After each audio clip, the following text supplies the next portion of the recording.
Hello friends, welcome to my JERGAAPS kitchen. இன்னைக்கு நம்ம JERGAAPS kitchenல பார்க்க போறது ஒரு ஹெல்த்தியான ஒரு டிஷ். புளி சாதத்துக்கு சைடு டிஷ் எள்ளு பொடி. வாங்க எப்படி செய்யலாம்னு பார்ப்போம்.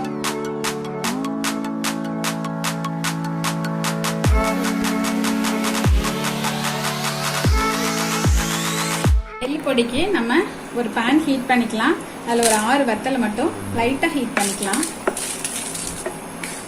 அது எதுக்காக அப்படின்னா ஒரு நல்ல ஒரு மனம் கிடைக்கும். அதுக்கப்புறமா டக்குன்னு அரைப்படும் அப்படிங்கிறதுனால தான் நம்ம லைட்டாக ஹீட் ஆன பேனில் போட்டு எடுக்கிறோம். வத்தல் ஹீட் ஆயிடுச்சு. இப்போ நம்ம இதை ஒரு மிக்ஸி ஜாருக்கு டிரான்ஸ்ஃபர். அடுத்து நான் ஒரு 1/4 கிலோ எள்ளு எடுத்திருக்கேன். சுத்தமான எல்லாம் இருந்ததுன்னா அப்படியே கூட போட்டு வறுத்துக்கோங்க. சப்போஸ் இதுல ஏதாவது கல் மண் ஏதாவது இருக்கும் அப்படின்னு நீங்க ஃபீல் பண்ணீங்க அப்படின்னா தண்ணியில நல்லா நம்ம அரிசி எல்லாம் கலைஞ்சு கல் எடுப்போம் இல்லையா, அந்த மாதிரி கலைஞ்சி நீங்க எடுத்தீங்க அப்படின்னாக்கா மண்ணெல்லாம் அடியில போய் நமக்கு நீட்டா கிடைச்சிரும். ஈரத்தோட போட்டு கூட நம்ம இந்த மாதிரி வறுத்துக்கலாம், ஒன்றும் பிரச்சனை இல்லை. எனக்கு இது சுத்தமான எள்ளு புடைச்சி எல்லாம் கிளீன் பண்ணி கிராமத்துல இருந்து கொடுத்ததுனால நான் இதை அப்படியே பயன்படுத்துறேன். இது படப்படன்னு வெடிச்ச உடனே நம்ம எடுத்துடணும்.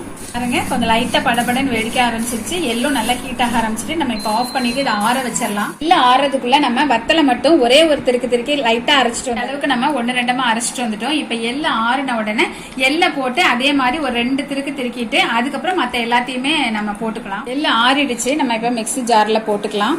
போட்டுட்டு இது 1-2 அரைச்சிட்டு வந்துடணும். அதுக்கப்புறம் எல்லா பொருளையும் போட்டு நம்ம பினிஷ் பண்ணும்போது கூட இது நல்லா அரைஞ்சிருக்க கூடாது. அதனால நம்ம இப்ப ஒரு திருக்கி எடுத்துட்டு வந்துடலாம். பாருங்க, பாதியா தான் உடைஞ்சிருக்கு. இந்த ஸ்டேஜ்ல நம்ம இதுல ஒரு 5 பல் பூண்டு, தேவையான அளவுக்கு உப்பு, அப்புறமா ஒரு எலுமிச்சம்பழ அளவுக்கு புளிய எந்த மாதிரி எடுத்து வச்சிருக்கேன் பாருங்க. குட்டி குட்டியா அப்படி பிச்சுக்கணும்.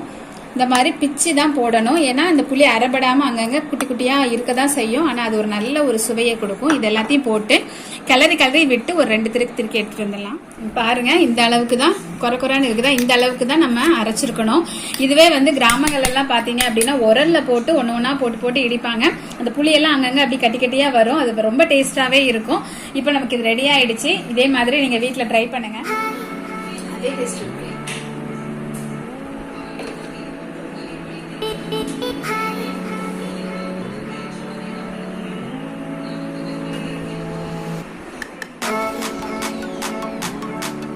சூப்பரா எள்ளு பொடி ரெடி ஆயிடுச்சு. நீங்க எள்ளு பொடி உடனே நீங்க நம்ம சாதாரணமா இட்லி தோசைக்கு செய்வோம் பாத்தீங்களா, இட்லி பொடி அதுன்னு நினைச்சுக்காதீங்க. கண்டிப்பா இது இட்லி தோசைக்கு உள்ள பொடி கிடையாது.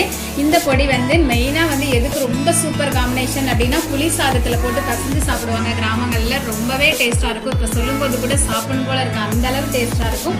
அது மட்டும் இல்ல, நீங்க டெய்லி கூட சுடுசோறுல 1 ஸ்பூன் 2 ஸ்பூன் போட்டு பசஞ்சு சாப்பிட்டீங்க அப்படின்னா உங்களுக்கு ஹீமோக்ளோபின் நல்லா இன்க்ரீஸ் ஆகும். நோய் எதிர்ப்பு சக்தியை அதிகமா கொடுக்கும். அப்புறமா இர்ரெகுலர் பீரியட்ஸ் இருக்கவங்களுக்கு ரெகுலர் பீரியட்ஸ் ஆகும். அதனால நீங்க தொடர்ந்து இதை எடுத்துக்கிட்டீங்க அப்படின்னா ரொம்பவே நல்லது. கண்டிப்பா இதை வீட்டுல ட்ரை பண்ணி பாருங்க. மறக்காம ஃப்ரெண்ட்ஸ் அண்ட் ரிலேட்டிவ்ஸ்க்கு ஷேர் பண்ணுங்க. சேனலை சப்ஸ்கிரைப் பண்ணுங்க. Okay, bye friends.